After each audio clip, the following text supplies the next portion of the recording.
अस्सलाम वालेकुम। कैसे हैं स्टूडेंट्स? तो गाइस आज हम जो टॉपिक देख रहे हैं, मेजर ऑफ सेंट्रल टेंडेंसी, इसका एक ओवरव्यू ले लें।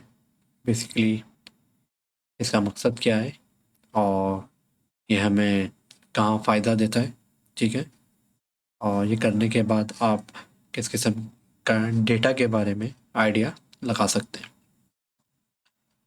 इससे पिछले लेक्चर्स में हमने देखा था कि रो डेटा को किस तरह से फ्रिक्वेंसी टेबल बनाया, फ्रिक्वेंसी डिस्ट्रीब्यूशन बनाई, फिर उनसे हमने कुछ ग्राफ बनाए। काफ़ी आपको उनसे मालूमात मिली डेटा के हवाले से। तो मेजर ऑफ सेंट्रल टेंडेंसी, ठीक है, जैसे जैसे आपको इसके अंदर एक वर्ड नज़र आ रहा है सेंट्रल का। सो ये शो कर रहा है कि आपके पास कोई एक सिंगल वैल्यू आएगी इस सारे प्रोसेस के अंदर। जो चीज़ें हम फाइंड आउट करेंगे वो आपके पास एक सिंगल वैल्यू होगी। कौन सी वैल्यू होगी? कुछ सेंट्रल की वैल्यू होगी, ठीक है, जो के डेटा की रिप्रेजेंटेटिव होगी। अब वो अच्छी होगी या अच्छी नहीं होगी इसको तो हम बाद में देखेंगे, बट एक वैल्यू जो कि डेटा को रिप्रेजेंट कर रही हो, ठीक है। मुख्तलिफ तरीक़ों से हम वो वैल्यू फाइंड आउट करते हैं।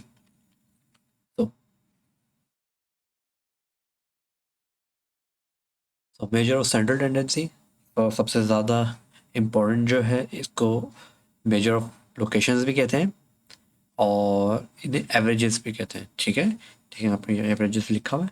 तो ज़्यादातर ये तीन नामों से मशहूर है। एवरेजेस कहते हैं, मेजर ऑफ सेंट्रल टेंडेंसी कहते हैं, या फिर आप इसे मेजर ऑफ लोकेशंस कहते हैं। ओके, तो किसी भी नाम से आए तो आपके जहन में मीन, मीडियन, मोड आनी चाहिए। यही सबसे ज़्यादा मशहूर है। मीन के अंदर अगेन जो है आपके पास तीन मीन आ जाते हैं: arithmetic mean, geometric mean, harmonic mean, ठीक है। तो सबसे ज़्यादा जो हम लोग स्टैटिस्टिक्स में यूज़ करते हैं वो अर्थमेटिक मीन है, ठीक है। सो ये मोस्ट कॉमन टाइप्स हैं: arithmetic mean, geometric mean, harmonic mean और मॉड कहते हैं, मीडियन कहते हैं। ये आपके पास एवरेजेस कहलाते हैं, मेजर ऑफ सेंट्रल टेंडेंसी कहलाते हैं और मेजर ऑफ लोकेशन कहलाते हैं। होते क्या है, आपके पास डेटा की सिंगल रिप्रेजेंटेशन वैल्यू, ठीक है। अर्थमेटिक भी बहुत दफ़ा आपने पहले जो ये फार्मूला एक्सपीरियंस किया होगा, कंप्यूट करा होगा। तकरीबन आप किसी भी डिसिप्लिन में हो तो ये अर्थमेटिक मीन एक सादा सा फार्मूला है कि sum of observation divided by number of observations. यानी ये आपके पास जो साइन है ये बेसिकली किस चीज़ का है? समीशन का। समीशन का मतलब यही है कि आपके पास जितनी भी ऑब्जर्वेशन है आपने उसका क्या किया है? सम किया है, और जितने भी नंबर ऑफ ऑब्जर्वेशन है उनसे आपने इसको डिवाइड कर दिया है। फॉर एग्जांपल, आपके पास जो डेटा है यहाँ पर आपने अर्थमेटिक मीन मालूम करना है: 6, 7, 10, 11 और 8। सो गाइज इसके अंदर आपके पास एन बेसिकली क्या हो गया? आपके पास 1, 2, 3, 4, 5। एज एन आपके पास हो गया 5। और आपको अर्थमेटिक मीन फाइंड आउट करने के लिए जिसका सिंबल एक्स बार है, आपको चाहिए summation x divided by n. तो समीशन एक्स क्या हो जाएगा? 6 + 7 + 10 + 11 + 8 डिवाइडेड बाय 5। तो गाइज आप लोगों के पास कैलकुलेटर होंगे, ठीक है। इससे आप जो है कैलकुलेट कर सकते हैं। तो ऊपर की जो वैल्यू है नोमिनेटर की वो आपके पास आ गए 42, और डिनोमिनेटर आपके पास 5, और ये आपके पास 8.4। सो गाइज ये इसकी सेंट्रल वैल्यू कह दें, एवरेजेस कह दें, या अर्थमेटिक मीन, सिंपल आप इसको कह सकते हैं। 8.4 इसका क्या है? अर्थमेटिक मीन है। तो गाइज इसका किस तरह से करेंगे, ठीक है। तो इसके अंदर भी एक आपके पास मीन है, summation x divided by n. तो समीशन एक्स आपके पास हो जाएगा 2 + 7 + 5 + -4 + 0 + 3 + 11 + 9 प्लस -2 +1 और n आपके पास 1 2 3 4 5 6 7 8 9 10, तो आपके पास 10 हो गया। अब जब आप इनको कैलकुलेटर से सम करेंगे तो जाहिर है ये प्लस माइनस माइनस हो जाएगा और ये प्लस माइनस माइनस हो जाएगा, 4 के साथ माइनस आएगा और 2 के साथ माइनस आएगा, और जब आप इसको कैलकुलेट करेंगे तो ये आपके पास 32 आ जाएगा डिवाइडेड बाय 10, और ये आपके पास आ गया 3.2, इसका अर्थमेटिक मीन आ गया 3.2। ओके, एग्जाम्पल 3 आपसे जो है पूछ रही है कि आपने एवरेज बताना है, 10 स्टूडेंट्स हैं और उनके स्टैटिस्टिक्स के अंदर जो मार्क्स हैं वो कुछ इस तरीके से आए हैं। सो ये आपके पास मीन का formula x bar summation x divided by n, और अगर मैं इसको यहीं पे सम कर लूँ बजाय ये कि मैं इसको पूरे को लिखूँ, तो ये आपके पास बेसिकली बन जाते हैं 60। आप कैलकुलेट कर सकते हैं सब वैल्यूज़ को, जब आप सम करेंगे तो ये आपके पास बन जाएंगे 60 और 60 डिवाइड बाय 6, इस तरह से एवरेज आपके पास आ गया है 6। इससे आप कह सकते हैं कि ओवरऑल परफॉर्मेंस स्टूडेंट्स की जो है वो अच्छी रही है, यानी 50% से ज़्यादा मार्क्स एक तरह से आए हैं। तो एवरेज से आप इस तरह से अंदाज़ा लगा सकते हैं कि अमूमन मजमूई सूरत हाल जो है स्टूडेंट्स की वो मार्क्स 6 के करीब हैं।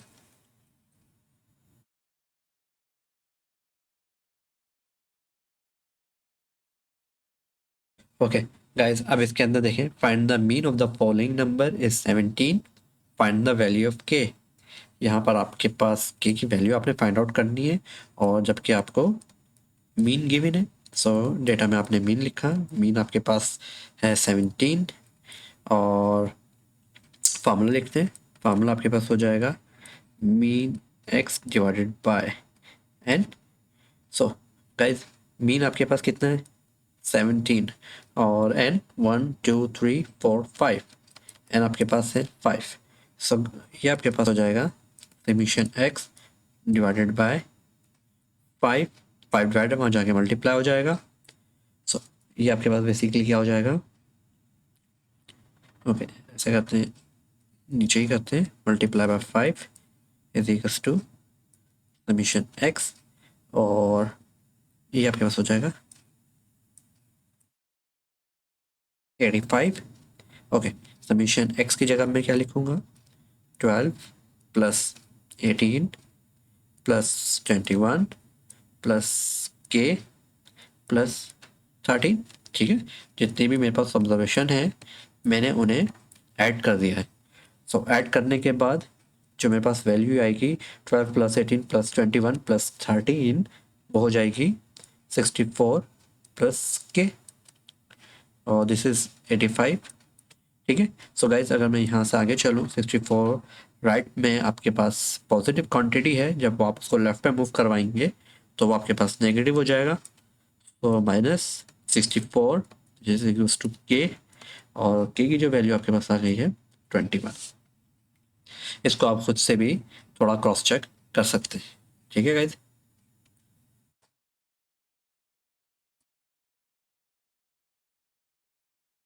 ओके,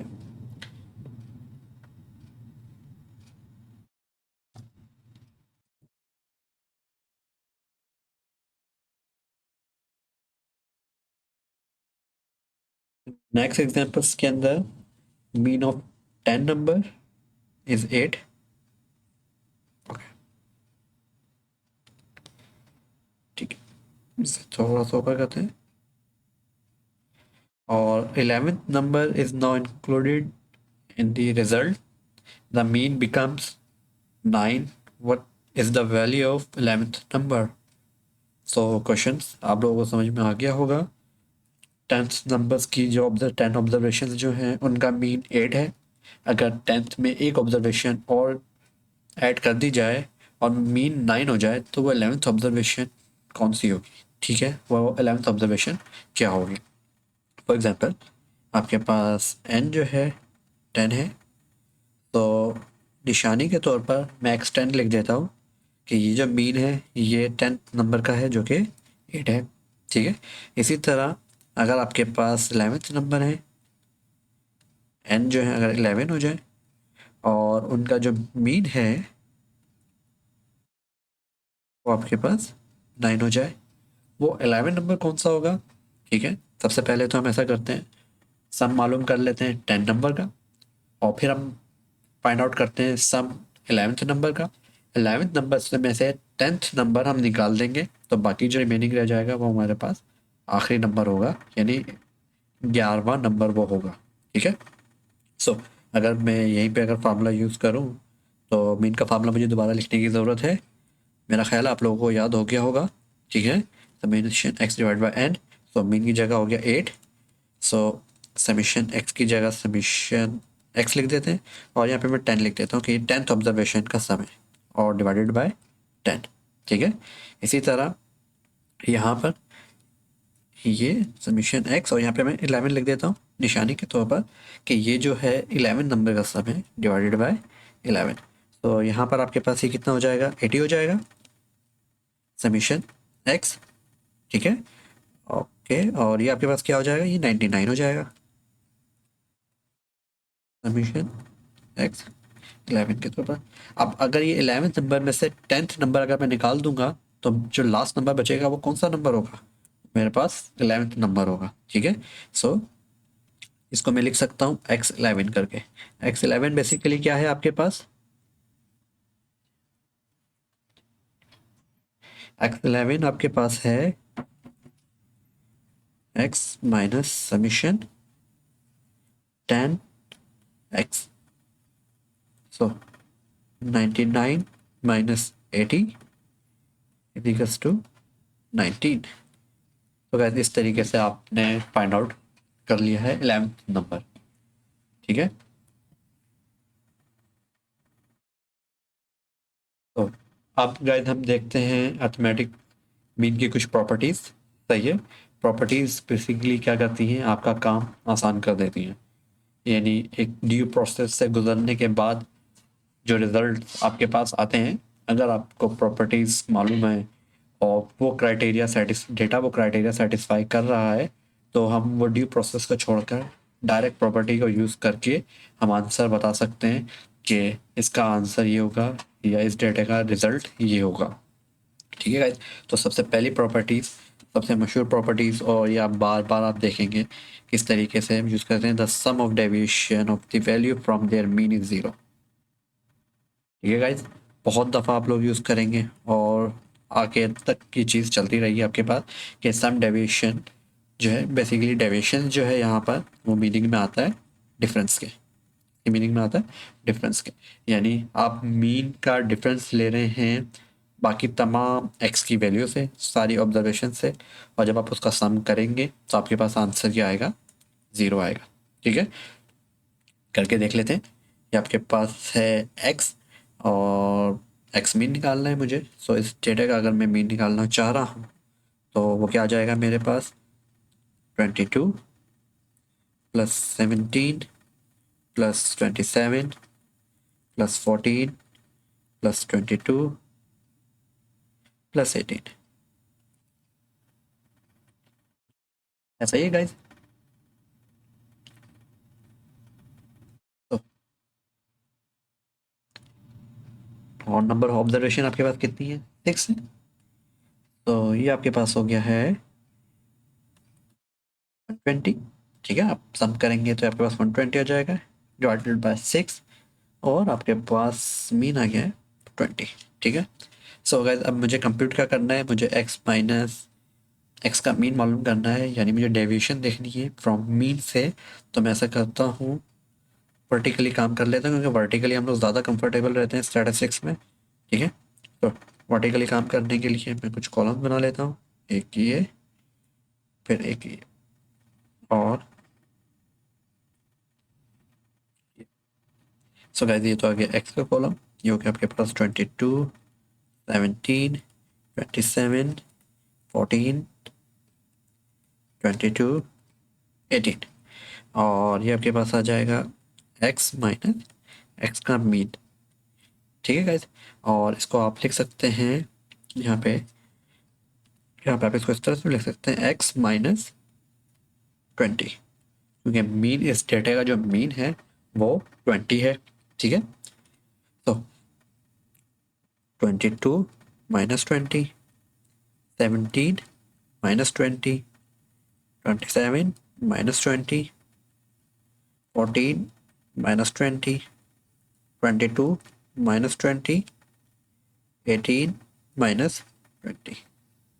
अगर फाइंड आउट करें वैल्यूज क्या आएगी,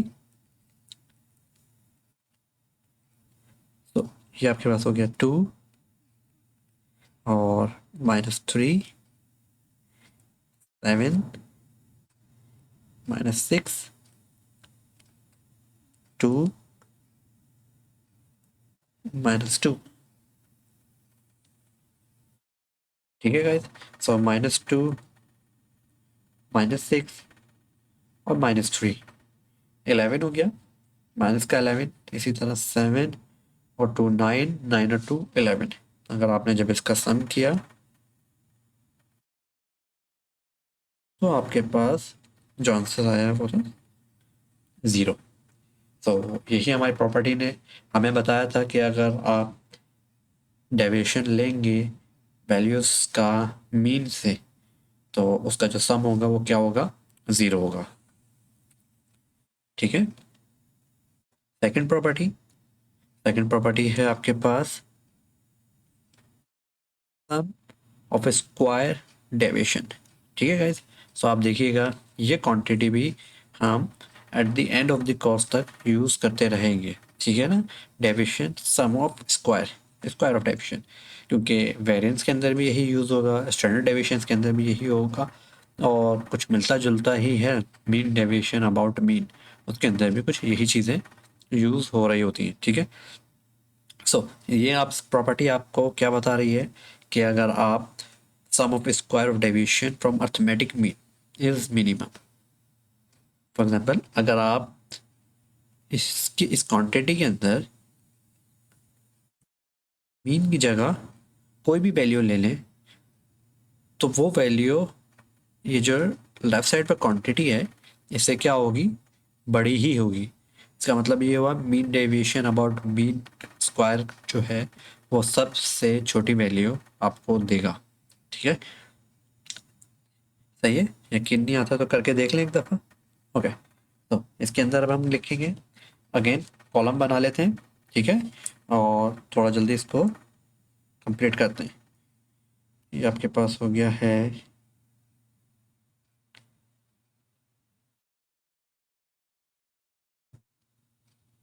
सो, इसको थोड़ा सा बड़ा कर लेते हैं। तो यहाँ पर इसका स्क्वायर भी करना पड़ेगा। ठीक है, और फिर हम कोई और नंबर ले लेंगे उसके लिए, और फिर हम कोई और नंबर ले लेंगे। सही है, और कैलकुलेट करते हैं। ठीक है, सबसे पहले तो आपके पास है एक्स, एक्स की वैल्यूज लिख लेते हैं 6। ओके, पहले आपके पास है 4, फिर 6, फिर 8, फिर 10, फिर 12। एक्स माइनस मीन निकालना है आपको, फिर आपने एक्स माइनस मीन का स्क्वायर करना है। ठीक है, ओके, तो गाइस इसका मीन निकालना है, तो मीन कैसे निकाल सकते हैं,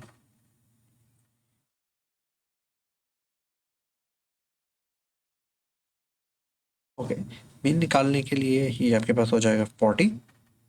ठीक है, आप जब इसका सम करेंगे तो आपके पास आ गया 40, और मीन का फार्मूला होता है समीशन एक्स जो कि 40 divided by number of observation जो कि 5, और आपके पास आ गया 8। तो गाइस इसे लिखा जा सकता है, मैं इसे ऐसे भी लिख सकता हूँ एक्स माइनस 8, क्योंकि 8 आपके पास क्या है, मीन है। ठीक है, ओके, फिर हम आ जाते हैं एक्स माइनस 8 जो कि आपके पास, ओके,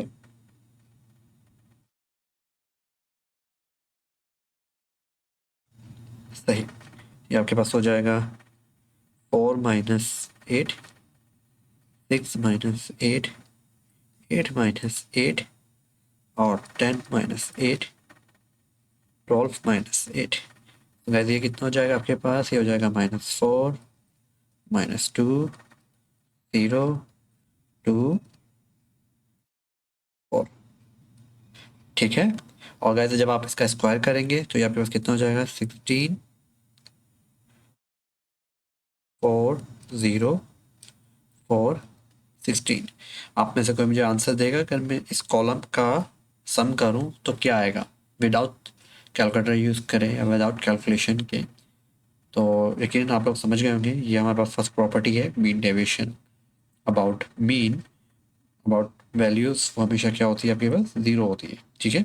अगर ज़ीरो नहीं आ रहा है तो इसका मतलब कहीं ना कहीं आपने कॉलम में कोई ना कोई मिस्टेक की है। ओके, सो गाइज स्क्वायर करते हैं। सम स्क्वायर आपके पास क्या हो जाएगा? ये आपके पास हो जाएगा 40। 16 + 4, 20, 20, 20, 40। ठीक है। सो प्रॉपर्टी तो ये हो गई कि मैं आपको ये फाइंड आउट करके दिखा चुका हूँ। ठीक है। अब इसके अलावा यानी 8 के अलावा आप कोई भी नंबर लें, कोई भी नंबर ले लें, छोटा ले लें या फिर ऐसा करें 8 से बड़ा ले लें। 8 के अलावा, 8 के अलावा आप कोई भी लें, यानी वो मीन नहीं होना चाहिए, मीन नहीं होना चाहिए, उसके अलावा एक कुछ भी हो। तो मैं ऐसा करता हूँ, ए को 10 ले लेता हूँ। ए क्या ले रहा हूँ मैं? 10 ले रहा हूँ। तो ये हो जाएगा आपके पास x - 10। ठीक है। सो x - 10 जो हो जाएगा ये आपके पास हो जाएगा 6। ओके, इसका डायरेक्ट स्क्वायर भी कर लें, टाइम बच जाएगा हमारा। सही है। सो अगर 10 - x -6 का स्क्वायर 36, 10 - 6 -4, -4 का स्क्वायर 16, 10 - 8 -2, -2 का स्क्वायर 4, 10 - 10 इन 0, 10 - 12 2, 2 का स्क्वायर 4। और जब मैं इसको सम करता हूँ तो ये आपके पास क्या वैल्यू आ जाती है? 60। गाइस आपने देखा इस केस के अंदर अगर मैं ए लेता हूँ, समीशन एक्स माइनस मीन मेरे पास क्या था? 8। वो आपके पास लेस देन है समीशन एक्स - 10 से। ठीक है। सो एक्स - 10 आपके पास क्या था? 60 और ये आपके पास था 40। ठीक है गाइस, सर एक नंबर और लेके देख लेते हैं। अब ऐसा करते हैं, मीन से छोटा नंबर लेके देख लेते हैं। अब इस केस के अंदर मैं ए ले लेता हूँ 6। ठीक है। सो ये क्या हो जाएगा आपके पास? एक्स - 6 का स्क्वायर। ठीक है। अगर आपको थोड़ी कैलकुलेशन में मुश्किल लगे तो पहले एक्स - 6 का कॉलम बनाएं, फिर आप उसका स्क्वायर ले लें। ठीक है गाइस। तो x - 4 - 6 -2, -2 का स्क्वायर क्या हो जाएगा? 4 हो जाएगा। 6 - 6 0, 2 का स्क्वायर 4, 4 का स्क्वायर 16 और 16 का स्क्वायर और 6 का स्क्वायर 36। और गाइस जब आपने इसका सम किया तो ये भी आपके पास क्या आ रहा है?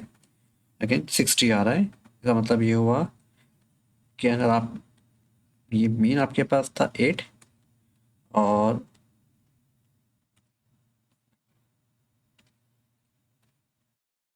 Summation x - 6। अगेन ये आपके पास 40 और ये वैल्यू आपके पास 60। अगेन दिस वैल्यू जो है वो ग्रेटर देन है दिस वैल्यू। तो ये आपके पास है मैक्सिमम की प्रॉपर्टी, मिनिमम की प्रॉपर्टी, यानी mean square of mean deviation about mean जो है वो हमेशा क्या होगा? मिनिमम वैल्यू होगी। मीन के अलावा अगर आप डेविएशन लेते हैं किसी भी नंबर से और उसका स्क्वायर करते हैं तो वो हमेशा आपके पास क्या होगी? मीन डेविएशन अबाउट मीन के स्क्वायर से तो बड़ी ही होगी। और अगेन गाइज यूजुअली आपको एक से ज़्यादा मीन दे दिए जाते हैं। ठीक है। और उसके लिए हम ऐसा करते हैं, कंबाइन फार्मूला हमारे पास होता है वो यूज़ कर लेते हैं। ये बेसिकली आपके पास कंबाइन मीन का एक फार्मूला है जिसके अंदर number observation multiply by mean plus number observation second data की और उसके बाद उसका मीन मल्टीप्लाई करने के बाद डिवाइड कर देंगे हम n1 plus n2। That's it. सो आसान है sir guys. The mean of height of 45 students of a class is 60। ठीक है। सो यहाँ पर एक n1 ले लेते हैं जो कि 45 स्टूडेंट्स, और मीन ले लेते हैं 60 इंच उनकी हाइट है। इसी तरह mean of height of 55 students, इसको N2 कह लेते हैं, और जो मीन जो है आपके पास है 57। तो गैस ओवरऑल मीन मालूम कर लें 100 स्टूडेंट्स का, ठीक है। सो हम ऐसा करेंगे, डायरेक्ट प्रॉपर्टी यूज़ करेंगे, बजाय ये कि मैं पहले इसका सम मालूम करूँ फिर मैं इसका सम मालूम करूँ, ठीक है, और फिर दोनों को ऐड करूँ फिर उनको टोटल से डिवाइड करूँ। बेसिकली आएगा तो यही फार्मूला, तो मेरे स्टेप बढ़ जाएंगे। इस वजह से मैं डायरेक्ट क्या करूँगा, जो फार्मूला मुझे गिवन है कंबाइंड मीन का, मैं वही यूज़ करूँगा। तो कंबाइंड मीन ये आपके पास हो जाएगा N1 है आपके पास 45 और मीन है आपके पास 60, फिर प्लस N2 आपके पास है 55 और मीन है 57, divided by N1 plus N2, वो तो आपके पास हो गया 100, ठीक है गाइज। ओके, तो ये आपके पास हो जाएगा 2700 प्लस 3135 डिवाइडेड बाय 100, और ये आपके पास कुछ अगर आप कैलकुलेट करते हैं 38.35। तो गाइस ये दोनों ग्रुप जो हैं वो उनकी जो एवरेज हाइट है वो आपके पास 58.53 इंचेस है।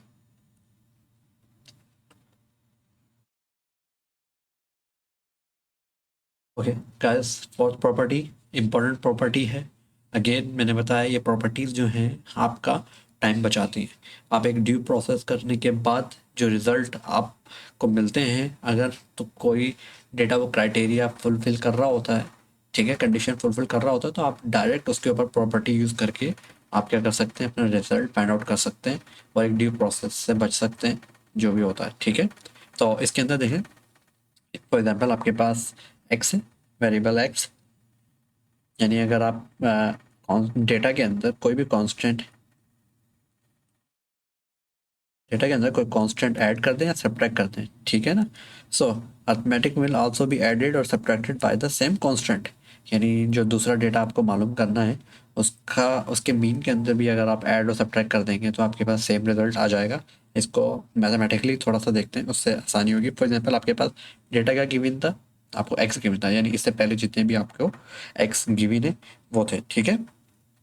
अब उसके अंदर अगर आप बी कोई भी कांस्टेंट है डेटा के अंदर ऐड कर दें, फॉर एग्जांपल आप के पास ये वाला डेटा था, ये डेटा था आपके पास, सही है। इसके अंदर 4 6 8 10 12 ये आपके पास एक्स है। इसके ऊपर आपने क्या किया, कोई डेटा ऐड कर दिया, ठीक है। सो ऐड करने के बाद अब आपको उसका मीन फाइंड आउट करना है। फॉर एग्जांपल क्या ऐड किया आपने, आपने बी जो है यहाँ पर वो 2 है, 2 ऐड कर दिया, ठीक है। तो आपके पास क्या आ जाएगा, नया डेटा आ जाएगा डेफिनेटली, ठीक है। तो आप क्या करेंगे, बजाय ये कि आप इस पूरे का वाई का मीन मालूम करें, आप जस्ट क्या कर लेंगे, मीन जो आपने एक्स का ऑलरेडी मालूम होगा आपको, जो आप कर चुके होंगे, उसके अंदर क्या कर देंगे, 2 को सब्ट्रैक्ट कर देंगे, तो आपके पास जो नया डेटा है उसका मीन आ जाएगा। एक एग्जांपल्स करेंगे, उससे आपको और अच्छी अंडरस्टैंडिंग हो जाएगी।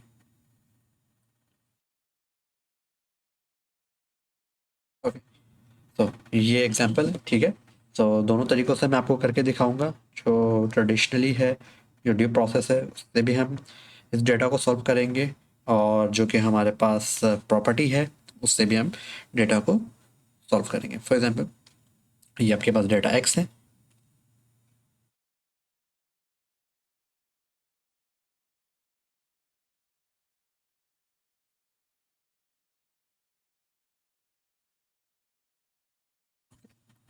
सो एक्स आपके पास बेसिकली क्या है, 25 20 30 17 25 21, ठीक है। हाँ ओके, मीन फाइंड आउट करना है, मीन का फार्मूला, तो मैं चाहूँ तो इसको टोटल करके लिख लेता हूँ। यहाँ पर जब टोटल करूँगा तो ये आपके पास हो जाएगा 138, ठीक है।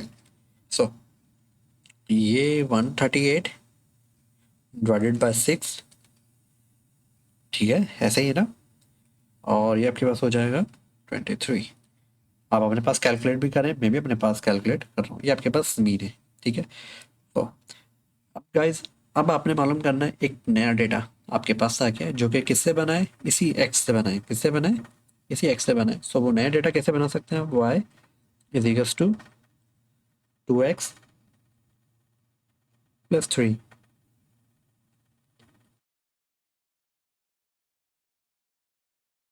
ऐसा ही गाइज। तो आपने क्या करना है, वाई का भी मीन मालूम करना है, ठीक है। वाई का मीन मालूम करना है आपने। और इसके अंदर एक जो चीज़ है कि वाई जो है वो एक्स से ही मिलके बना है, ठीक है। सो अब इसके दो तरीके हैं। एक तो ये कि मैं वाई से एक नया डेटा बना लूँ, ठीक है। पहले मेरे पास वाई की वैल्यूज़ आ जाएं और फिर मैं अगेन वाई का जो फार्मूला होता है summation y divided by n, सही है, ये फाइंड आउट कर लेता हूँ। ओके, मैं करके दिखाता हूँ आपको पहले इसी फार्मूले से, ठीक है। सो इसके अंदर बस हमें क्या करना पड़ेगा, कैलकुलेशन ज़्यादा करनी पड़ेगी। ये हो जाएगा आपके पास 2x की जगह आप क्या रखेंगे 25 प्लस 3। सो गाइस ये क्या हो जाएगा आपके पास, ये हो जाएगा आपके पास 50। ओके गाइस, इसके अंदर थोड़ा सा आप इसको ऐसा कीजिएगा, माइनस कर लीजिएगा, ठीक है। सो ये आपके पास हो जाएगा 2x माइनस 3। सो ये आपके पास हो जाएगा 47। इसी तरह ये हो जाएगा 220 माइनस 3 37, 230 माइनस 3, ये आपके पास हो जाएगा 7,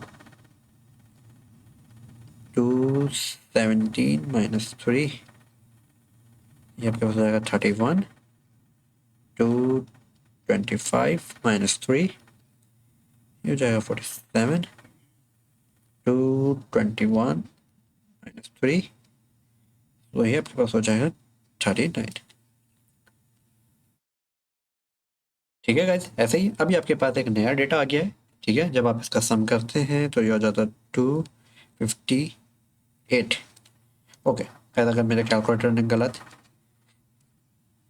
ओके इसको एक दफ़ा देखते हैं। यस 258, ठीक है गाइज। तो 258 डिवाइडेड बाय 6, और के पास आपके पास आ गया 43, ठीक है। अब देखें ये इस प्रोसेस के अंदर आपको मल्टीप्लाई भी करना पड़ा और फिर चीज़ से सब्ट्रैक्ट भी करना पड़ा, यानी आपको एक एक्स्ट्रा वर्क करना पड़ा, एडिशनल आपको इसके अंदर एनर्जी लगानी पड़ी। अगर आपको प्रॉपर्टी याद है, फॉर एग्जांपल आपके पास है property y is equals to 2x minus 3, ये था। आपको क्या करना था, y का मीन मालूम करना था, ऐसे ही था ना पार्ट बी के अंदर। तो आपने जस्ट क्या किया, इसके ऊपर बार लगा दिया, ये हमारे पास प्रॉपर्टी थी, ठीक है। सो y mean 2 time x mean क्या है आपके पास, x मीन है आपके पास 23 माइनस 3। सो ये आपके पास कितना हो जाएगा 46 minus 3 which is equals to 43. That's it.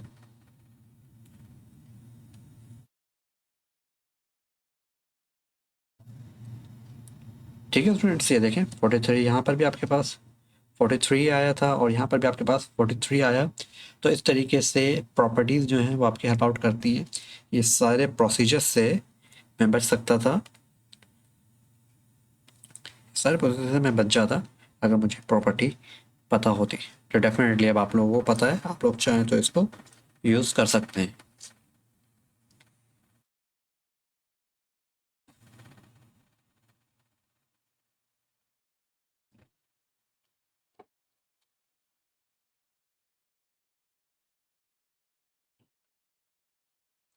तो गाइस इससे पहले जो हमने अर्थमेटिक के क्वेश्चंस देखे हैं वो रॉ डेटा के लिए थे, ठीक है।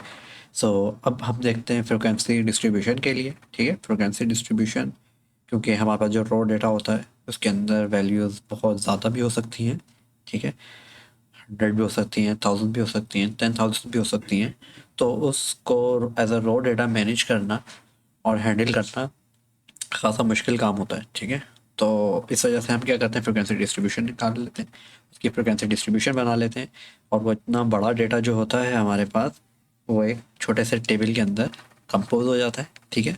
फिर उसके ऊपर हम अपने मैथ्स और स्टैटिस्टिक्स के टूल्स लगा के जो भी रिजल्ट्स हमें चाहिए होते हैं हम वो फाइंड आउट कर लेते हैं।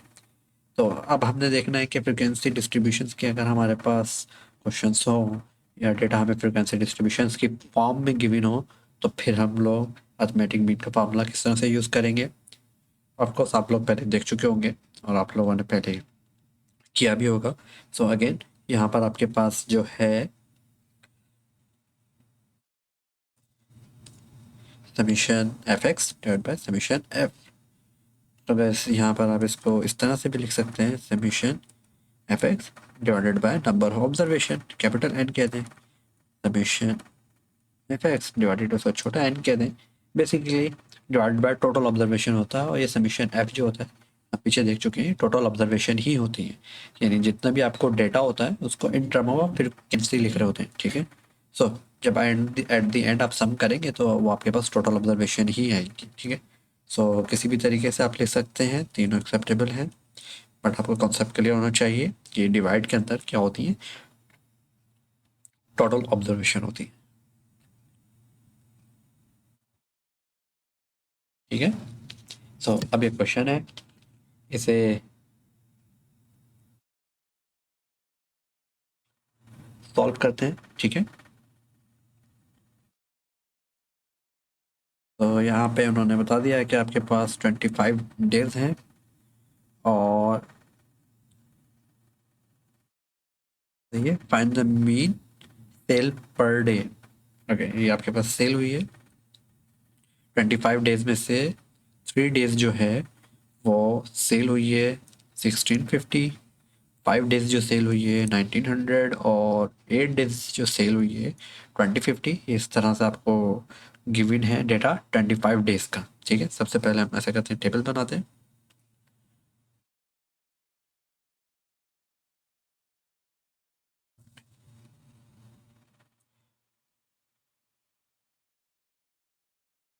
तो सबसे पहले एक्स लिख लिया और फिर मैंने एफ लिख लिया, 1650, 1900, 2050, 2100, 2350, 3 time, 5 time, 8 time, 7 time, 2 time, ठीक है। और हमने आपने फार्मूला देखा था ऊपर, क्या था, summation f x divided by summation F, ऐसे ही था। डेफिनेटली ये कितने होंगे, 25 होंगे, ठीक है। सो अब फार्मूला में मुझे चाहिए एफ एक्स का समीशन। सो सबसे पहले तो मैं एफ एक्स मालूम करूँगा, ठीक है। और एफ एक्स मालूम करूँगा तो ये कितना हो जाएगा, 4950, 9500, 16400, 14700, 4700। तो समीशन एफ एक्स मैं टोटल करता हूँ तो ये हो जाएगा 50250, ठीक है। गाइस सिंपल फार्मूला में मैंने पुट किया, डिवाइडेड बाय 25।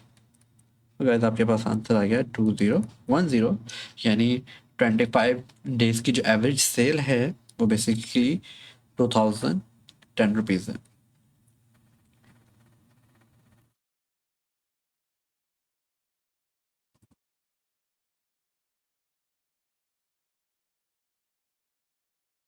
तो गाइस अगर आपके पास अर्थमेटिक मीन है और कंप्यूट करना आपने arithmetic mean from the following frequency distribution, तो किस तरह से करेंगे। अच्छा, अब अर्थमेटिक मीन के लिए आपको क्या चाहिए होता है, फार्मूला अगर आपको याद हो, summation f x divided by summation F. So basically आपको एक्स लाजमी चाहिए, ठीक है। सो इस केस के अंदर अगर आप क्लास इंटरवल देखें जो कि हम पहले बना चुके हैं, ठीक है।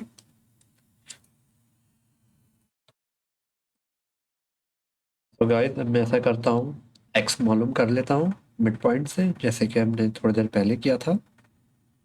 और उसके लिए मैं वर्टिकल कॉलम बना लेता हूँ। तो ये तो आपके पास हो जाएगा क्लास इंटरवल, ये आपके पास है फ्रीक्वेंसी, ठीक है। और यहाँ पर आ जाएगा मेरा मिड पॉइंट, और यहाँ पे समीशन एफ एक्स आ जाएगा, ठीक है। ओके, तो ये आपके पास हो जाएगा क्लास इंटरवल, जो कि आपके पास 2, 6, 7, 11, 12, 16, 17, 21, 22, 26। ओके, सो यहाँ पर आपके पास हो गया फ्रिक्वेंसी एफ 2, 5, 11, 9 और 3, ठीक है। और मिड पॉइंट क्या हो जाएगा, 2 + 6 डिवाइडेड बाय, ठीक है। और ये आपके पास हो जाएगा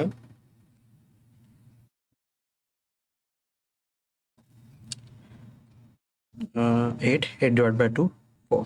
सही है। कैसे निकालना है, आपके पास x हो जाएगा mid point 2 + 6 divide by 2 which is equals to 8 divide by 2 which is equals to 4।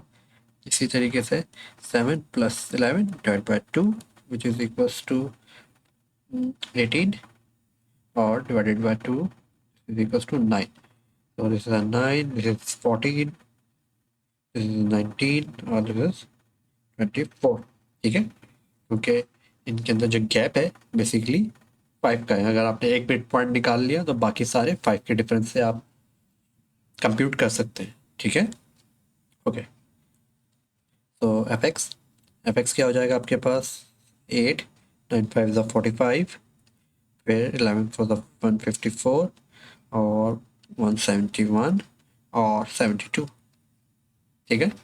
अब तो गाइस फार्मूला तो आप लोगों को याद है, क्या है, summation f x divided by summation F. तो समीशन एफ एक्स क्या हो जाएगा आपके पास 450, और समीशन एफ आपके पास तो 30, ठीक है। समीशन एक्स है 450 divided by 30, okay. 450 divide by 30, answer is 15। तो इस तरह से गाइस जब आपके पास क्लास इंटरवल या फिर क्लास बाउंड्री गिवन हो, तो हम इस तरीके से मीन फाइंड आउट कर सकते हैं।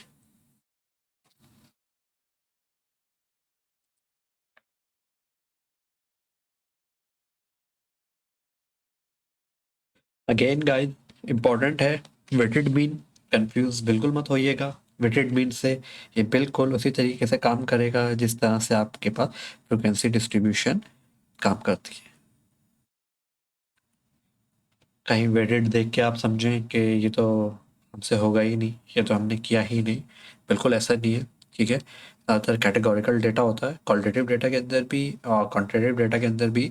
जब हमें अपने कुछ पॉइंट्स का या डेटा का वेटेज बढ़ाना होता है तो वहाँ पे हम अमूमन फ्रिक्वेंसी की जगह हम वेट यूज़ कर लेते हैं, ठीक है। फॉर एग्जांपल इसके अंदर टेस्ट है 1 2 3, और इसके अंदर मार्क्स आए 40, सेकंड टेस्ट के अंदर है 90 और थर्ड टेस्ट के अंदर है 80। सो इसके हिसाब से वेटेज दिया गया है कि 90 का वेटेज 2 है, यानी सबसे ज़्यादा वेटेज जो है वो किसका है, टेस्ट 2 का है। और इसी तरह टेस्ट 3 और टेस्ट 1 का वेटेज जो है वो सेम है, 0.5 0.5। तो आप इसको बिल्कुल ऐसे ही कंसिडर करें कि ये आपके पास एक्स है और ये आपके पास एफ है, ठीक है। क्योंकि ये आपको वेट की फॉर्म में गिवन है, तो जस्ट आप एफ को रिप्लेस कर दें डब्ल्यू के साथ, ठीक है गाइस। सो करके देख लें क्वेश्चन, यहीं पे कर लें, ये तो आसान है। ये आपके पास हो गया है एक्स और ये आपके पास हो गया डब्ल्यू, दिस इज 40, 90, 80, और इसके क्रॉसपॉन्डिंग जो वेट है 0.5, 2.0, 0.5। ओके गाइस, फार्मूले में मुझे डब्ल्यू एक्स चाहिए। सो 0.5, ये आपके पास हो जाएगा 20, ये आपके पास हो जाएगा 180, और ये आपके पास हो जाएगा 40, ठीक है गाइस। सो इनका सम कर लें, इनका सम करेंगे तो ये आपके पास हो जाएगा 240, और डब्ल्यू का सम कितना हो जाएगा, 3 हो जाएगा, ठीक है। ओके। तो गाइस फार्मूले के हिसाब से वेटेड मीन का फार्मूला w टाइम x डिवाइडेड बाय summation w which is equals to 40 divided by 3, this is called 80। ठीक है, यानी एवरेज जो है वो 80 मार्क्स में। तो अगर वेटेड मीन आए क्वेश्चंस तो आप लोग इसको बिल्कुल ऐसे ही ट्रीट करें जैसे कि आपने फ्रीक्वेंसी डिस्ट्रीब्यूशन को ट्रीट किया है। ओके, इसी तरीके से अर्थमेटिक मीन हमने कंप्लीट किया है। तो ज्योमेट्रिक मीन देख लेते हैं और हार्मोनिक मीन देख लेते हैं। मोस्टली केसेस के अंदर हम लोग अर्थमेटिक मीन यूज़ करते हैं। तो ज्योमेट्रिक मीन और हार्मोनिक मीन भी कुछ केसेस के अंदर हम लोग यूज़ करते हैं। ठीक है, सो इसके कुछ ये हैं कि देखें ज्योमेट्रिक मीन जो है वो सिर्फ पॉजिटिव वैल्यूज़ जो हो ना, ये चीज़ एक इम्पॉर्टेंट है। ठीक है, अगर डेटा के अंदर नेगेटिव वैल्यूज़ है तो वहाँ तो आप ज्योमेट्रिक मीन यूज़ कर ही नहीं सकते। सही, उसकी रीज़न यही है कि इसके फार्मूले में देखें आपके पास क्या है, log x है, और log x जो होता है वो नेगेटिव वैल्यू के ऊपर डिफाइन ही नहीं होता।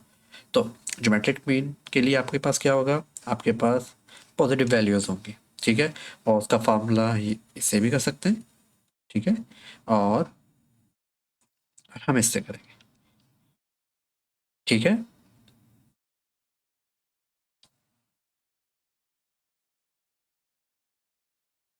क्योंकि अमूमन अगर आपके पास वैल्यूज़ फॉर एग्जांपल लार्ज हों, फॉर एग्जांपल देखें 1 2 3 4 5, सो इट्स मेक सेंस। ये फार्मूला यूज़ क्यों नहीं कर रहे हैं, क्योंकि समटाइम वैल्यूज़ आपके पास काफ़ी लार्ज आ जाती हैं। जैसे कि अगर हम पीछे भी देख लें तो ये देखें जिस तरह से ये वैल्यूज़ हैं, कितनी वैल्यूज़ बड़ी हैं। अगर आप इनका प्रोडक्ट लेना शुरू कर देंगे, मे बी कैलकुलेटर के अंदर कैपेबिलिटी ना हो कि वो आपको 10 वैल्यूज़ का प्रोडक्ट दे सके, क्योंकि जब प्रोडक्ट्स होता है तो मल्टीप्लाई करते हैं। फॉर एग्जांपल अगर आप 4 डिजिट नंबर्स को 4 डिजिट नंबर से मल्टीप्लाई करेंगे तो देखेंगे काफ़ी बड़ा नंबर आ जाएगा। और अगर उसी तरह की आपके पास 10 ऑब्जर्वेशन है या 20 हैं या 50 हैं, तो आप जब उन सबका प्रोडक्ट लेंगे तो आप सोच सकते हैं कि आपके पास कितना बड़ा नंबर आएगा। सो अगर वो नंबर इतना बड़ा आ जाएगा तो डेफिनेटली कैलकुलेटर आपको आंसर नहीं कर पाएगा। इसलिए यूजुअली हम क्या करते हैं, ये लॉग वाला फार्मूला यूज़ करते हैं। ठीक है, सो दिख रहा है इसके अंदर आप लोगों को कि एंटी लॉग है। ठीक है, समीशन लॉग एक्स है। सो और मैं ऐसा करता हूँ, यहाँ पर कोशिश करता हूँ कि कैलकुलेटर की इमेज दिखा दूँ ताकि आप लोगों को थोड़ा सा आइडिया हो जाए कि कैलकुलेटर में कहाँ पर लॉग एग्जिस्ट करता है। जी गाइस, सो इस फार्मूले के लिए मैं कैलकुलेटर की आपको इमेज दिखा रहा हूँ। ठीक है, यूजुअली तो आपने इस चीज़ की प्रैक्टिस कर ली होगी, फिर भी एक दफ़ा देख लेते हैं। तो आपके पास एक्स है, को फाइंड आउट करना है log x, फिर उसका समीशन तो डेफिनेटली नीचे आ ही जाएगा। ठीक है, यहाँ पे कर लेते हैं और फिर उसका हम एंटी लॉग फाइंड आउट करेंगे। सो दिस इज और log x। सो गाइज ये आपके पास क्या हो जाएगा, 50 35 120 70 85 8। तो log x बेसिकली, अब आप यहाँ पे देखें आपके पास इस तरह के कैलकुलेटर होंगे और ये की आपको नज़र आ रही है लॉग, जस्ट की प्रेस करिए आपने, आपने प्रेस किया log 50। ठीक है, bracket close is equals to, और आपके पास जो आंसर आ गया है वो आ गया है 1.69897। तो गाइज जब आप ज्योमेट्रिक मीन के क्वेश्चंस करें तो लॉग के जो आंसर हैं वो आपको पास डेसिमल में ही आएंगे। तो आपने अप टू 5 डेसिमल प्लेसेस तक वैल्यूज़ लिखनी है। ठीक है गाइज, कहाँ तक लिखेंगे, 5 डेसिमल प्लेसेस तक लिखेंगे। अगर आप जो है 2 डेसिमल प्लेसेस 3 डेसिमल प्लेसेस तक लिखेंगे तो फिर ये है कि आपके जो आंसर है उसके अंदर वेरिएशन ज़्यादा आ जाएगी। तो क्योंकि हम ये लॉग प्रॉपर्टी यूज़ कर रहे हैं यहाँ पर, तो आप कोशिश करेंगे कि आपने एटलीस्ट 5 डेसिमल प्लेसेस तक ये वैल्यूज़ लिखनी है। सेम लॉग 35 ब्रैकेट, और मेरे पास जो आंसर आ रहा है वो आ रहा है 1.54407। इसी तरह अब जो आंसर आया है 2 पॉइंट लॉग 120 जो आया है 2.07918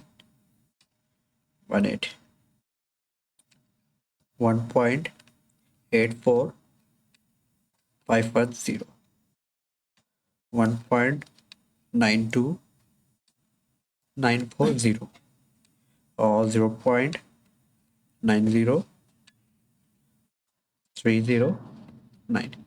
गाइज ये लॉग एक्स निकाल लिए हैं। अब जब मैं सबको कॉमन यानी सबको ऐड करूंगा तो ये हो जाएगा 9.99983। ठीक है गाइज, तो मेरे पास नोमिनेटर तो आ गया है, डिनोमिनेटर मुझे पता है, डिनोमिनेटर मेरे पास 6 है। तो ज्योमेट्रिक मीन निकालते हैं, यहीं पे फाइंड आउट करें। तो ज्योमेट्रिक मीन यहाँ पे पास हो जाएगा anti log. Okay, summation log x लिखने की जरूरत नहीं है, फार्मूले में ऊपर लिखा हुआ है, मैं जस्ट यहाँ पर उसकी वैल्यू पुट कर रहा हूँ जो कि है 9.99983 और एन जो है आपके पास 6 है। ठीक है गाइस, अब मैं क्या करता हूँ, ऐसा करते हैं, एंटी लॉग किस तरह से आएगा आपके पास।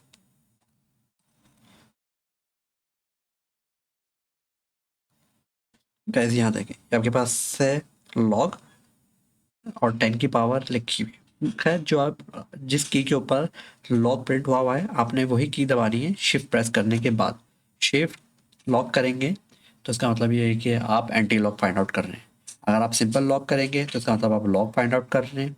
शिफ्ट करके लॉक वाली की प्रेस करेंगे तो इसका मतलब ये है कि आप एंटी लॉक फाइंड आउट कर रहे हैं। ठीक है,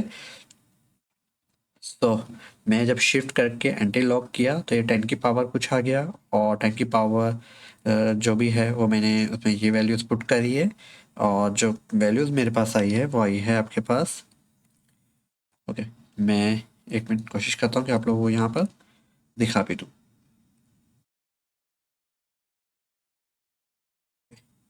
गाइस ये देखिए,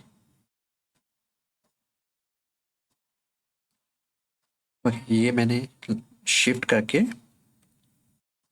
शिफ्ट प्रेस करके लॉक प्रेस किया तो एंटी लॉक आ गया। एंटी लॉक के बाद जस्ट मैंने कुछ नहीं किया, जो भी मेरे पास डेटा था, चाहे तो आप इसको पहले से कैलकुलेट कर लें, मैंने कैलकुलेट नहीं किया, मैंने एज इट इज़ पुट किया और इजिकल्स टू का साइन प्रेस किया तो आपके पास जो है वैल्यू वो 46.41।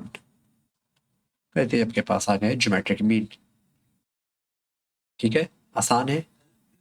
ओके,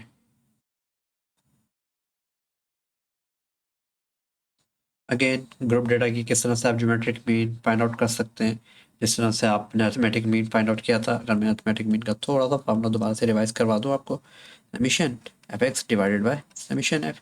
अब अगर ज्योमेट्रिक मीन की बात हो रही है तो यहाँ पर समझें एक्स जो है वो as a log x pretend कर रहा है, तो डेफिनेटली लॉग एक्स को आपने एफ से मल्टीप्लाई कराया, फिर उसका समीशन ले लिया और सो ऑन, ये आप लोग फाइंड आउट कर सकते हैं। ठीक है, तो ज्योमेट्रिक मीन अगर आप चाहते हैं मैं यहाँ पे निकाल दूँ तो ठीक है, ये फाइंड आउट कर लेते हैं।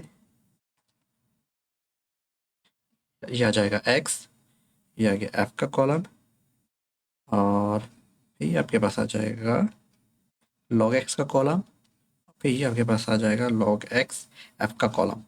ठीक है, फिर उनका सम आ जाएगा, no problem.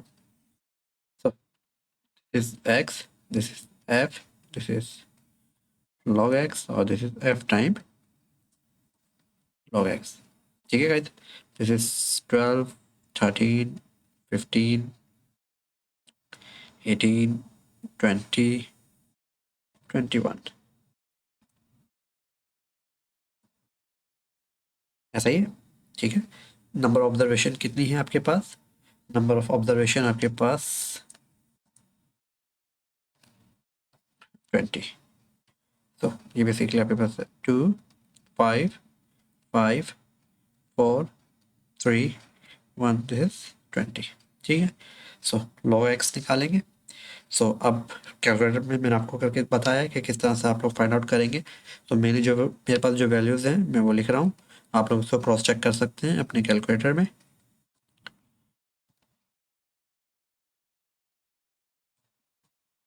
7 92 1.1139 1.1761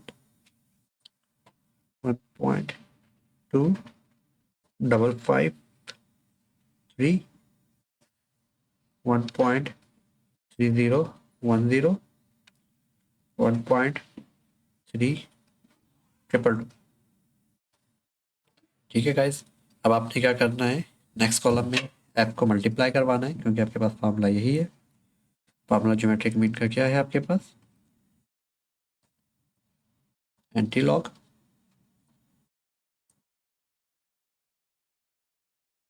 summation f log x divided by summation f. ठीक है गाइस, सो लॉग एक्स आपके पास टाइम लॉग एक्स क्या हो जाएगा, ये आपके पास हो जाएगा 2.1584 5.5695 5.8805 5.0212 3.9030 1.3222। गाइस सबको ऐड किया 23.8548। ठीक है,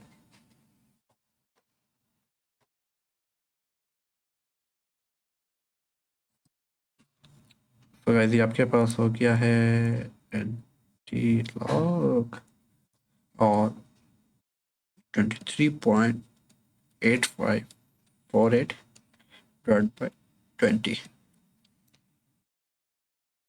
तो गाइस जब इसे आप डायरेक्ट कैलकुलेटर में पुट करेंगे तो आपके पास आ जाएगा 15.58।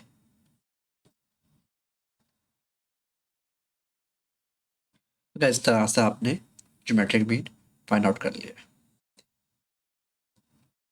ओके, अगेन इसके अंदर भी आप देखिएगा हार्मोनिक मीन, सही है, ये भी एक टाइप है arithmetic mean, geometric mean, harmonic mean. ठीक है, ये भी पॉजिटिव वैल्यूज़ के लिए कंसिडर किया जाता है, अगर नेगेटिव वैल्यूज़ होंगी तो आप इसको फाइंड आउट नहीं कर सकते। ठीक है, अगर डेटा में नेगेटिव वैल्यूज़ हैं तो आप हार्मोनिक मीन फाइंड आउट नहीं कर सकते, ना ही ज्योमेट्रिक मीन फाइंड आउट कर सकते हैं। सो हार्मोनिक मीन बेसिकली क्या होता है आपके पास, रेसिप्रोकल होता है अर्थमेटिक मीन का, रफली स्पीकिंग। अगर आप याद रखना चाह रहे हैं कि अर्थमेटिक मीन क्या होता है, हार्मोनिक मीन क्या होता है, तो आप जस्ट अर्थमेटिक मीन को आप उल्टा कर दें, रेसिप्रोकल कर दें। फॉर एग्जांपल आपके पास अर्थमेटिक मीन क्या होता है, अर्थमेटिक मीन होता है आपके पास summation x divided by n. और हार्मोनिक मीन क्या होगा, मैं अगर इसे ऊपर कर दूँ तो एन ऊपर चला जाएगा और ये आपके पास नीचे आ जाएगा समीशन 1/x, इस तरीके से। ठीक है, यानी एक्स को रेसिप्रोकल करके और फिर रेसिप्रोकल कर दिया आपने, तो आपके पास क्या आ गया, अर्थमेटिक मीन। बस ये याद रखने का तरीका है। ठीक है, तो गाइज निकालना मुश्किल है अर्थमेटिक मीन, बिल्कुल बिल्कुल मुश्किल नहीं है। ठीक है, अभी फाइंड आउट कर लेते हैं यहाँ पर। तो ये आपके पास हो जाएगा एक्स का कॉलम और फिर 1/x का कॉलम। ठीक है, सो गाइज एक्स के आपके पास 15 25 28 33 43। तो गाइज फार्मूले में आपको क्या चाहिए, 1/x, ऐसे ही, क्योंकि फार्मूला बेसिकली क्या है आपके पास, summation 1/x and divided by, ये आपके पास हो जाता है हार्मोनिक मीन। तो 1/x चाहिए, 1/x फाइंड आउट कर लेते हैं, ये हो गया 1/15 1/25 1/28 33 1/43।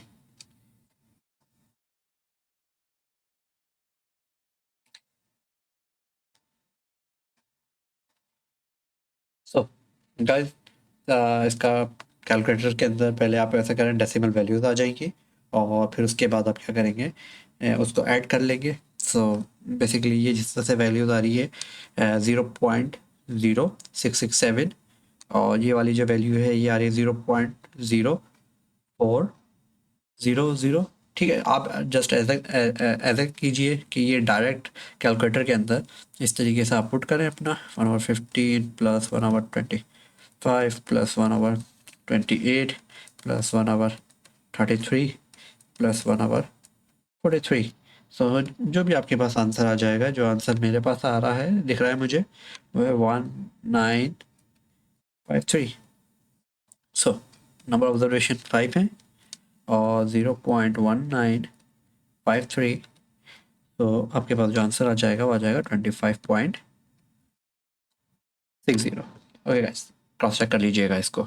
तो जब आप ज्योमेट्रिक मीन और हार्मोनिक करें, मीन के क्वेश्चंस करें, तो जो डेसिमल्स प्लेसेस हैं तकरीबन एटलीस्ट 4 डेसिमल प्लेसेस तक आप वैल्यूज़ को लिखें।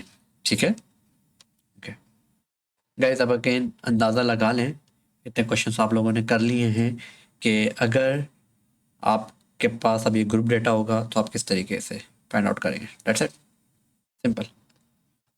ठीक है, एफ मल्टीप्लाई हो जाएगा, यानी कि डेफिनेटली ऊपर तो नंबर ऑफ ऑब्जर्वेशन आती है तो समीशन एफ ही होगा। तो एफ टाइम 1/x, सही है, समीशन। ये आपके पास हो गया हार्मोनिक मीन का ग्रुप का फार्मूला। तो बनाएं डेटा, डेटा बनाते हैं।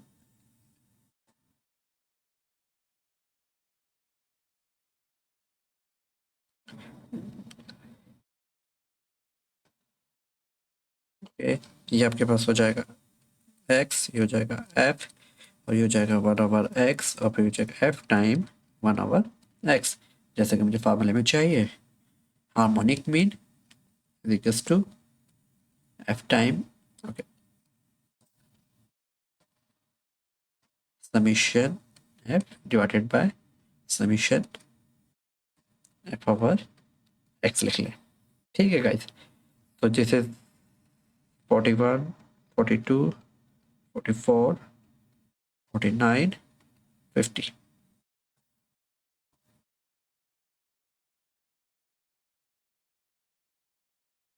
This is 2 time, 5 time, 8 time, 7 time, 3 time।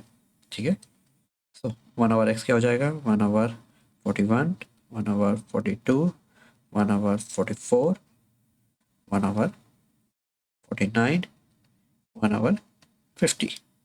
So guys, मैं इसको डेसिमल्स में लिखूंगा, मुझे टाइम ज़्यादा लगेगा, मैं ऐसा करूँगा कि कैलकुलेटर में ही डायरेक्ट लिख लूँगा। 1/41, 5/42, 8/44, 7/49, 3/50।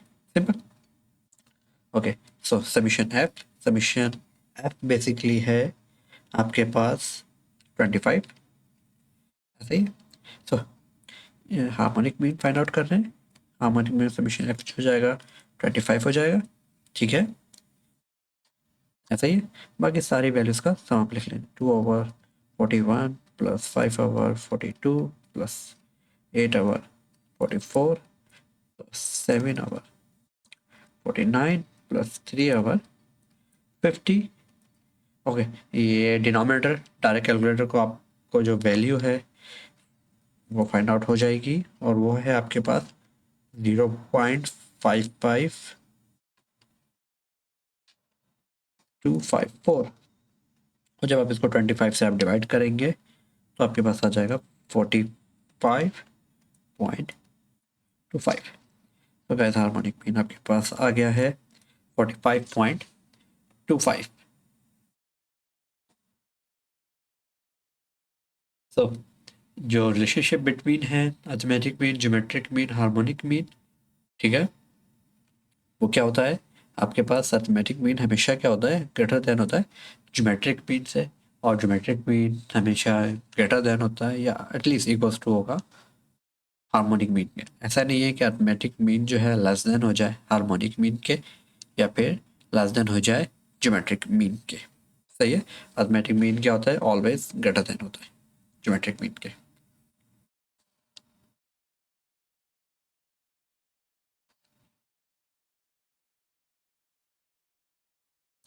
ओके, सो एवरेजेस में मेजर ऑफ सेंट्रल टेंडेंसी में या मेजर ऑफ लोकेशंस कहते हैं, मीन, मीडियन, मॉड, कुछ भी कहें।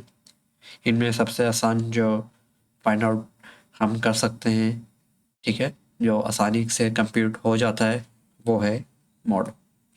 ठीक है बेसिकली मॉड क्या होता है आपके पास? मॉड जो है हाई फ्रिक्वेंसी कहलाती है, मैक्सिमम फ्रिक्वेंसी कहते हैं उसे आप। ठीक है, या फिर जो मोस्ट रिपीटिंग वैल्यू होती है, डेफिनेटली वही मैक्सिमम फ्रिक्वेंसी कहलाएगी आपके पास। यानी जो वैल्यू सबसे ज़्यादा रिपीट हो रही है, मैक्सिमम टाइम रिपीट्स हो रही है, वो आपके पास क्या कहलाते हैं? मॉड कहलाती है। ठीक है, तो इस डेटा के अंदर अगर आप बता सकें मुझे देख के कि कौन सी वैल्यू है जो सबसे ज़्यादा रिपीट हो रही है। जी, डेटा को अरेंज कर लेंगे तो आप लोगों को और सहूलत हो जाएगी फाइंड आउट करने के अंदर। बहरहाल आप इस तरह से भी देख सकते हैं, 9 जो है वो 2 टाइम है, 10 2 टाइम है, 12 ओके, 13 ठीक है, 14 ठीक है, 11 ओके गाइस, 11 जो है आई थिंक 1 2 3। ठीक है, सो गाइस मोड क्या हो जाएगा?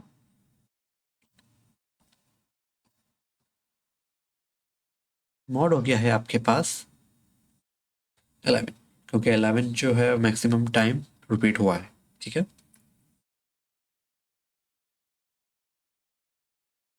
ओके गाइस, इसके अंदर बता सकते हैं एग्जांपल्स 3 के अंदर आप अरेंज कर लें। ठीक है, अरेंज कर भी लेंगे तो इसमें आपको कोई नंबर रिपीट होता हुआ नज़र आ रहा है, तो हम कहेंगे नहीं, नो मोड। ठीक है, और सेम इसी तरह इसके अंदर कोई नंबर रिपीट नहीं हो रहा। फॉर एग्जांपल एक मैं डेटा लिख रहा हूँ 5 5 5 5। ठीक है, इसके अंदर भी कोई नंबर मैक्सिमम रिपीट नहीं हो रहा, एक ही नंबर रिपीट हुआ है 5, तो इसके अंदर भी हम कहेंगे नो मोड। ठीक है गाइज, ये नो मोड की 2 एग्जांपल्स हैं। ओके गाइज, इसके अंदर इजीली बता सकते हैं शूज साइज, 2 नंबर का जूता 8 दफ़ा बिक चुका है। हम ऐसा सोच लेते हैं कि ये एक शूज़ शॉप है, उसका डेटा है, और उसके अंदर ये बता रहे हैं कि किस नंबर का साइज़ कितनी दफ़ा सेल आउट हो चुका है। सो 2 नंबर साइज़ का जो शूज़ है वो 8 टाइम सेल आउट हुआ है। 3 नंबर शूज़ जो है साइज़ 15 टाइम हुआ है। 4 नंबर शूज़ साइज़ जो है 23 टाइम हुआ है। 5 नंबर शूज़ 20 टाइम हुआ है। 6 नंबर शूज़ साइज जो 14 टाइम सेल हुआ है। तो इसके अंदर गाइस मोड क्या होगा? मोड बेसिकली 4 होगा। ठीक है, क्यों 4 क्यों होगा? क्योंकि 4 जो है वो 23 टाइम सेल आउट हुआ है। सबसे ज़्यादा जो है रिपीटिंग जो है मैक्सिमम रिपीटिंग नंबर जो है शूज साइज का, वो आपके पास 4 है। अगेन गाइस कंफ्यूज मत होइएगा एक्स और एफ में। एफ इज़ नथिंग, सही है। एफ जो है एक तरह से आपने इस रो डेटा को जिसके अंदर आपने लिखा हुआ था टू टू टू 8 टाइम 2 लिखा था, फिर 3 3 15 टाइम 3 था, सही है। ये डेटा को आपने चेंज किया है अपनी सहूलत के लिए, अपनी आसानी के लिए, अंडरस्टैंडेबल बनाने के लिए, अप्रोचेबल बनाने के लिए फ्रीक्वेंसी टेबल के अंदर। ठीक है, सो एफ जो है वो कभी भी आंसर नहीं होता है, आंसर हमेशा एक्स ही होता है। ठीक है, शूज साइज तो 4 जो है वो सबसे ज़्यादा रिपीट हुआ, तो इस वजह से मोड आपके पास हो जाएगा 4। ठीक है, okay, mod from frequency distribution group data. Definitely आपके पास डेटा जो होता है वो समटाइम नहीं, यूजुअली आपके पास बहुत बड़ा डेटा होता है। ठीक है, तो उसका आप क्या कहते हैं, मोड फाइंड आउट करते हैं, तो उससे डेफिनेटली फिर आप क्या कर लेते हैं, फ्रीक्वेंसी टेबल वगैरह बना लेते हैं, फ्रीक्वेंसी डिस्ट्रीब्यूशन बना लेते हैं। उसमें किस तरह से आपने फाइंड आउट करना है, ये एग्जांपल आपको बताएगी। ठीक है, सो सबसे पहले मोड का फार्मूला देख लेते हैं। एल, एल बेसिकली आपके पास क्या है? एल, एल आपके पास है लोअर बाउंड्री मॉडल क्लास की लोअर बाउंड्री एल होगी, सही है। इस तरह H width of the class हो गई। ठीक है, मॉडल क्लास की विड्थ हो गई, नो प्रॉब्लम। एफ एम, ठीक है, एच हो गया एफ एम मैक्सिमम फ्रिक्वेंसी हो गई, वही मॉडल क्लास की जो फ्रिक्वेंसी होगी वही मॉडल क्या होगी आपके पास एफएम होगी, मैक्सिमम फ्रिक्वेंसी होगी। और frequency proceeding from to modal class, यानी जो मॉडल क्लास की फ्रिक्वेंसी है उससे ऊपर वाली फ्रिक्वेंसी F1 हो जाएगी और उससे नीचे वाली फ्रिक्वेंसी F2 हो जाएगी। ठीक है, सो डेटा में जब आप ये यूज़ करेंगे तो आपको थोड़ा सा और आइडिया हो जाएगा। ओके, नेक्स्ट चलते हैं। ठीक है, फॉर एग्जाम्पल ये आपके पास है class interval.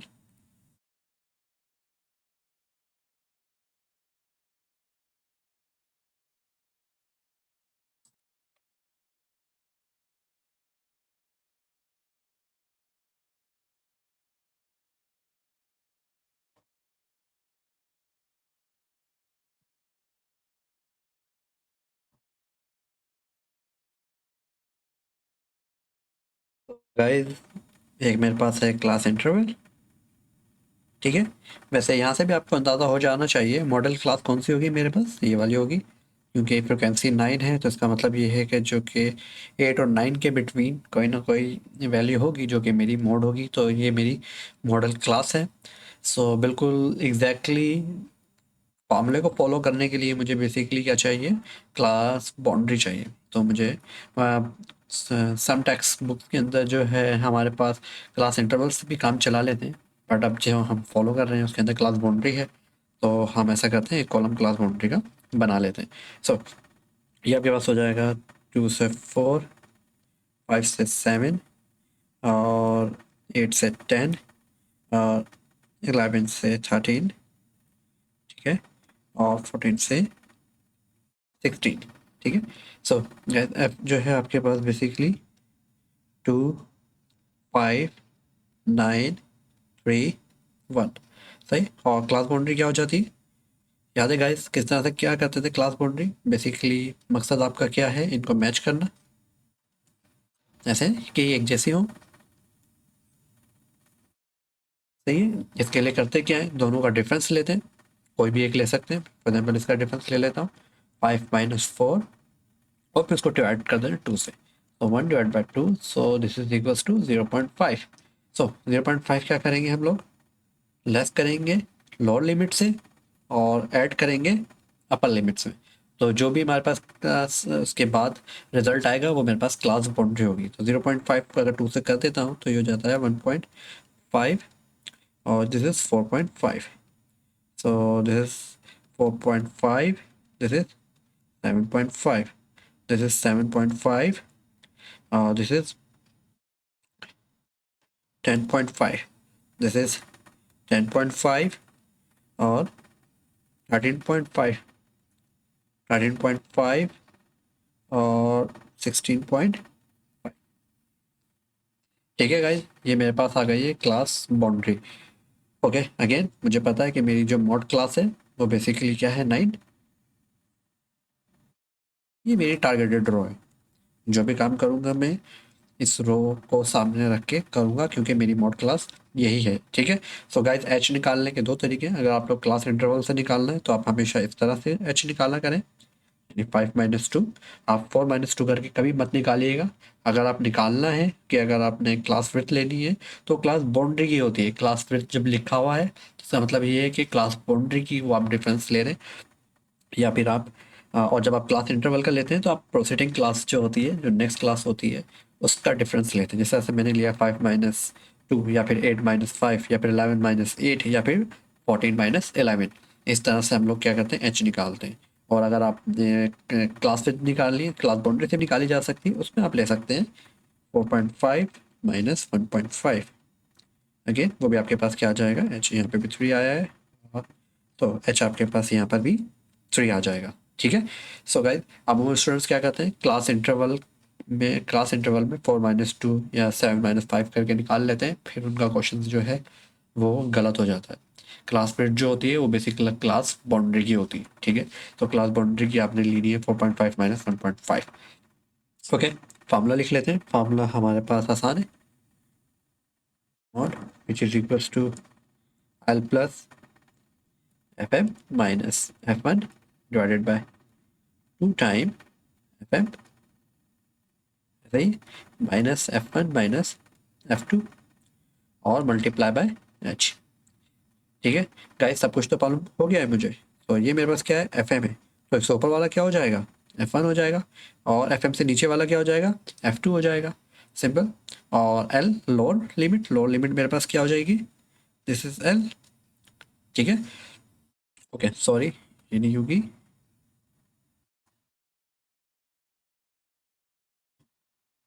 Okay, lower limit basically मेरे पास हो जाएगी 7.5। ठीक है, ये आपके पास लोअर लिमिट कहलाती है और ये आपके पास अपर लिमिट कहलाती है। यानी लोअर बाउंड कहलाता है और ये आपके पास अपर बाउंड कहलाता है। सो एल आपके पास हो गया है 7.5। 7.5 प्लस एफ एम जो है 9 -5। Okay, 2 time 9 -5 -3 multiply by H.